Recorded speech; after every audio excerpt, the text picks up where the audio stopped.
What's going on, everyone? It's Aaron here with High Five Guys, and this is our very first ATV review.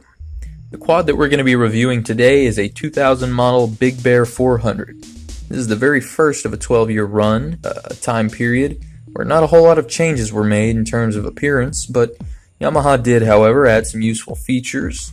For example, the original model, was sold with all-time four-wheel drive, whereas newer versions received a selectable two-wheel drive and four-wheel drive mode and updated gauges. This quad would be considered a mid-size by today's standards, but when it was new, it was part of a new trend to make larger full-size quads, a trend which has continued and brought us where we are today, with ATV engines exceeding 700 or even 1000 cc's in some cases. Prior to this transitionary period in ATV history, that is back in the 80s and 90s, full-size quads were much smaller and lighter. It was commonplace to see adults riding around on 125s and 250s, engine classes that are today reserved for children's ATVs. So, how was one of Yamaha's first attempts at the new larger full-size market?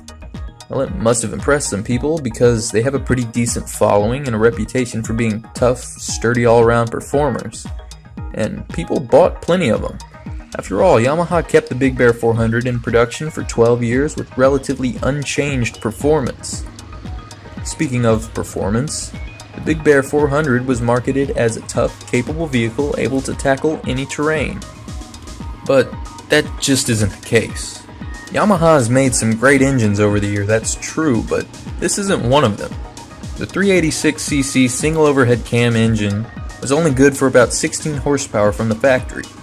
And while first gear in this vehicle is set low enough to rotate the planet beneath us, all the other gears are pretty much useless for getting over even small obstacles. If you put the Big Bear in second and try to pull over a small log, it won't do it, and that's disappointing considering Yamaha's older, smaller 350cc engine used in the Wolverine, the previous Big Bear, the Warrior, and even now some Raptors, was an engine that made 21 horsepower. And it was well known that it made lots of low RPM torque. And these are all vehicles that are lighter than the current Big Bear 400, which sits at a dry weight of 600 pounds.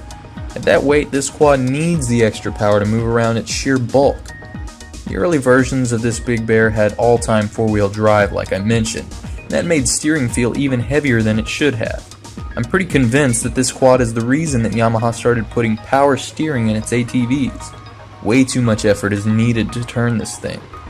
Have you ever wondered what it would feel like to have your groin dislocated by 600 pounds of metal and plastic? Because if you did, I recommend trying to corner on a Big Bear 400. You barely even have to be moving to get the thing to tip onto two wheels. It's like it actively wants to fall on top of you. I recently read somewhere where an owner was debating whether or not he should get a Rancher 350 or a Big Bear 400. He swore that he made the better choice by picking the Yamaha, citing that the Honda 350 looked cheaply made and flimsy. But having operated both of these quads, I can tell you that the Honda is a much better machine. It'll have enough power and torque to accomplish almost any task you need, and if you're the type of person who would use the ATV to have fun, you actually can. The Honda outruns, outhandles, and outperforms in pretty much every situation the Big Bear 400. And as someone who often rides utility ATVs, even if I do prefer sports quad, performance and handling is something that matters to me. And Yamaha make one of the best handling sports quads on the market. They should have been able to make the Big Bear 400 good, they just didn't. If you want a reliable ATV with low enough first gear to pull down a house, then by all means get a Big Bear 400. It's built like a tank, so it'll last forever, with even just minimal maintenance. And I suppose that's where the reputation comes in. It's not a sports utility quad like we have today. It's purely utility. And while newer versions have selectable two-wheel drive, they're a bit easier to manage in the turns with the four-wheel drive turned off, but it really isn't a good enough reason to get one today. Newer ATVs are more powerful and they also handle better, and even older small engine ATVs were better to drive. That being said, there's now a stigma associated with smaller ATVs. When all the guys are on 700 cc's or bigger, it's their wives and kids that are on the 400. Owning a small engine ATV today gets a bad rap, but remember, not that long ago, nobody seemed to mind.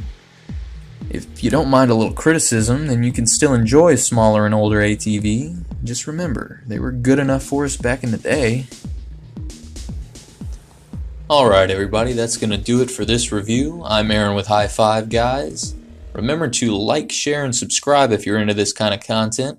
I do plan on releasing more ATV videos. This is only my second one on the channel, but I'm also interested in seeing what you guys think in the comments below. Should there be a revival in small, lightweight ATVs for adults? Or should we just keep going the direction that we're headed and the adults get the large displacement ATVs and we leave the smaller ones to the children? I'd like to see what you guys think in the comments below, and you guys have a great day.